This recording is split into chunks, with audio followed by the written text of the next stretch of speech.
घुटनों की बहुत सारी वीडियो में आपने देखा होगा, हम एक हड्डी दूसरी हड्डी के ऊपर ओवरलैप की बात करते हैं। आज पूरा डिकोड करके समझ के जाइएगा।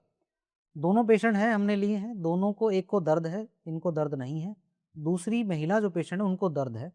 तो जिनको दर्द नहीं है और दर्द है, दोनों का सेम एंगल का एपी व्यू लिया गया है लाइंग डाउन में, नॉन वेट बेरिंग। अब इनके घुटने में कोई दर्द नहीं है, इनका हम ले रहे हैं नॉन वेट बेरिंग जो है एक्सरे लेंगे, लाइंग डाउन पोजीशन पे एपी व्यू है। इनका भी सेम व्यू है, non weight bearing lying down में। एक घुटना पहले बदला हुआ है, एक घुटने में दर्द है, सेम पोजीशनिंग है। पहले पेशेंट को दर्द नहीं था, इनको दर्द है। तो अब देखिएगा, एक हड्डी इसमें दिख जाएगी, दूसरी हड्डी भी दिख जाएगी, इसमें भी दोनों दिख जा रही हैं। रीजन क्या है कि यहाँ का कोई भी कंपनसेशन नहीं है, कंपनसेटरी इफेक्ट जीरो है यहाँ पे, ईजिली दिखता है एक्सरे के अंदर। दूसरा लेते हैं, यह है दूसरा एक्स है जिनको दर्द था, हालांकि एक रिप्लेसमेंट हो चुका है। अब इसमें ध्यान से देखिएगा, फीमर जो है एक्सटर्नली रोटेटेड है।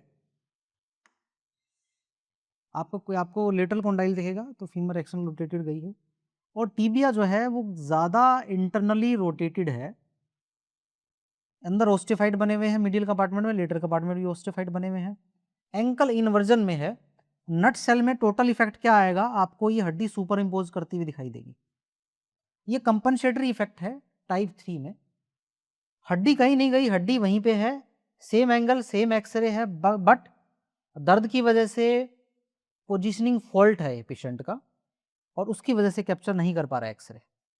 एक एग्जांपल और समझिए, ये लेफ्ट घुटना इनका ठीक था, राइट घुटने के दर्द के लिए मेरे पास आए थे। तो लेफ्ट घुटना पहले समझिएगा, लेफ्ट घुटने के अंदर मीडियल लेटरल कंपार्टमेंट के अंदर पूरा परफेक्ट गैप है, दोनों गैप कंप्रेस नहीं नजर आ रहे हैं, और दोनों आपको हड्डी अलग अलग नजर आ रही होंगी। राइट घुटने में दर्द था, तो राइट घुटने में देखेंगे मीडियल कंपार्टमेंट हल्का सा कंप्रेस नजर आएगा, मेनिस्कल इंजरी है मोस्ट लाइकली। दूसरा, क्योंकि टीबिया इंटरनल रोटेटेड है, तो फिबुला आपको ऐसे नजर आएगी कि सुपर इम्पोज्ड है। ये एक्सरे का प्रोजेक्शन है। जो हमने ओवरलैपिंग की बात करी, इसकी डायग्नोस्टिक वैल्यू क्या है? रेडियोलॉजिस्ट कभी भी कंपनसेटरी इफेक्ट का वर्ड का यूज नहीं करेंगे, ना ही कभी आप रिपोर्ट में लिखा देखा होगा। लेकिन as a physiotherapist and chiropractor, हमारी स्टडी का, हमारी पूरी मेडिकल डिग्री का कंपनसेटरी इफेक्ट और बायोमैकेनिकल मिसअलाइनमेंट ही आधार है। हमारा प्राइमरी टूल ट्रीटमेंट का जो रहता है वो बायोमैकेनिकल डिस्फंक्शन ही रहता है।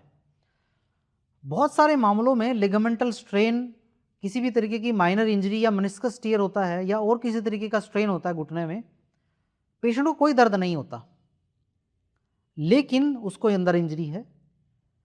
मतलब क्या है, एमआरआई बहुत कुछ दिखा सकती है, लेकिन मैटर ये करता है कि पेशेंट क्या फील कर रहा है।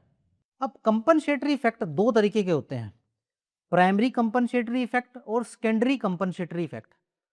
कंपनसेटरी प्राइमरी का मतलब क्या होता है कि घुटने के विद इन जॉइंट जो स्ट्रक्चर है उसके अंदर भी दिक्कत आने लग जाए, हालांकि उन स्ट्रक्चर का प्राइमरी इंजरी से डायरेक्टली कोई लेना देना नहीं था, लेकिन उन पे बार बार ज़्यादा जोर डल रहा है, आइडियल जोर नहीं डल रहा। घुटना दर्द से बचने की कोशिश करने के चक्कर में उन स्ट्रक्चर को दाव पे लगा रहा है जो स्ट्रक्चर बिल्कुल ठीक थे, जैसे कि कॉन्ड्रोमलेशिया पटेला बनने लगता है,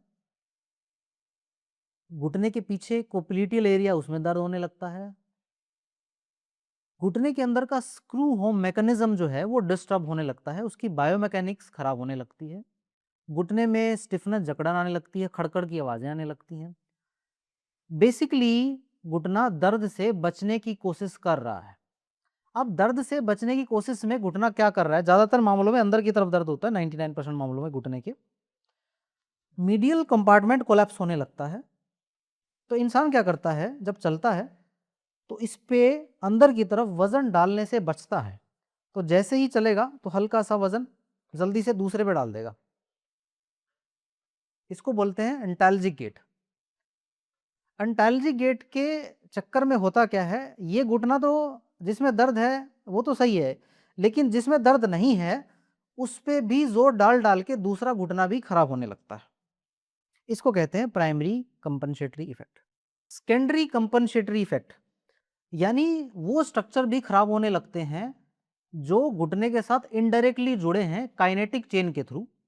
जब घुटने का screw home mechanism significantly disturb होने लगता है, फॉर एग्जाम्पल फिबुला जो है पोस्टीरियर स्टक होने लगती है, इसकी मोबिलिटी कम होने लगती है, एंकल इन्वर्जन में जाने लगता है, फिंगर मुड़ने लग जाती हैं, आईटी बैंड टाइट होने लगता है, घुटना लॉक होने लगता है, ज्यादा पिंचिंग सेंसेशन आने लगती है चुभन की, और घुटने को बचाने के चक्कर में यहाँ पे अब इन्वॉल्व हो जाएगा पल्विक भी, तो पल्विक इंस्टेबिलिटी आने लगती है क्योंकि फीमर जो है वो एक्सटर्नली रोटेट कर गई है ज्यादा और टिबिया इंटरनली रोटेट कर गई है ज्यादा। नट सेल पे घुटने पे जोर कम पड़ रहा है, ज्यादा से ज्यादा लोड पड़ रहा है अब आपके पल्विक एरिया पे। पल्विक एरिया पे जैसे ही लोड पड़ता है तो इंसान ऐसे चलने लगता है, इसको बोलते हैं वैडलिंग गेट, बाहर की तरफ वजन डालने की कोशिश करेगा पेशेंट। वैडलिंग गेट की वजह से सारा का सारा जोर पल्विक के होते हुए पल्विक इंस्टेबिलिटी की वजह से अब लंबर इंस्टेबिलिटी भी आने लगती है। लंबर इंस्टेबिलिटी क्या करेगी, लिगामेंटल फ्लेवम को बक्कल कराएगी स्पाइनल कनाल के अंदर, लिगामेंटल फ्लेवम हाइपोट्रोफी होने लगती है। साथ के साथ में इस तरीके से चलने से फैसेट जॉइंट हाइपोट्रोफी होगी, फैसेट जॉइंट में ऑस्टियोफाइट बनेंगे, डिजनरेशन होगी, उससे कनाल और नैरो हो जाएगी, कनाल स्टीनोसिस होने लगता है। उसकी वजह से होगा क्या कि आपके पांव भारी रहने लगेंगे, यहाँ पे पिंडलियां टाइट होने लगेंगी, रात को नस पे नस चढ़ने लगेगी, ऐठन आने लगेगी, पांव ठंडे पड़ने लगेंगे।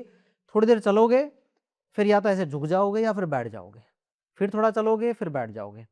अब प्रॉब्लम जो है घुटने की नहीं रही है, पूरा इकोसिस्टम, पूरी काइनेटिक चेन डिस्टर्ब हो गई है, इसको कहते हैं सेकेंडरी कंपनसेटरी इफेक्ट, यानी प्रॉब्लम अब घुटने से होती हुई बाकी जगह भी चली गई है।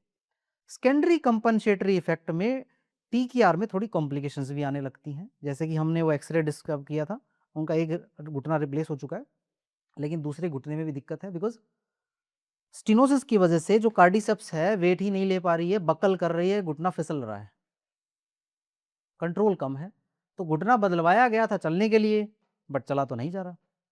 हमारा बोलने का मतलब ये नहीं था कि फिबुला टूट के टीबिया के ऊपर आ गई है, ये महज ओवरलैपिंग है बिकॉज ऑफ कंपनसेटरी इफेक्ट जो हमने अभी डिस्कशन करे हैं।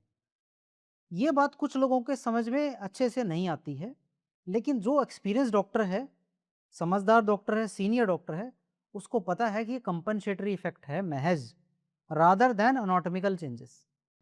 खैर, घुटना बदलने की तो कोई मेरी मेडिकल डिग्री नहीं है, लेकिन घुटने को बदलने से कैसे बचाना है मुझे और मेरी टीम को बखूबी आता है। अगर सच में किसी पेशेंट को जरूरत पड़ती है घुटना रिप्लेसमेंट की, तो हम खुद उसको एक अच्छे सर्जन का रिकमेंडेशन जरूर देते हैं। अगर आपको भी घुटने का प्रॉब्लम है, घुटने का रिप्लेसमेंट बता दिया गया है, एक अच्छे फिजियोथेरेपिस्ट को मिलिए अपने नियर बाय, वो आपको एक जेन्युइन एडवाइस जरूर करेगा कि आपको जरूरत है घुटने रिप्लेसमेंट की या नहीं है।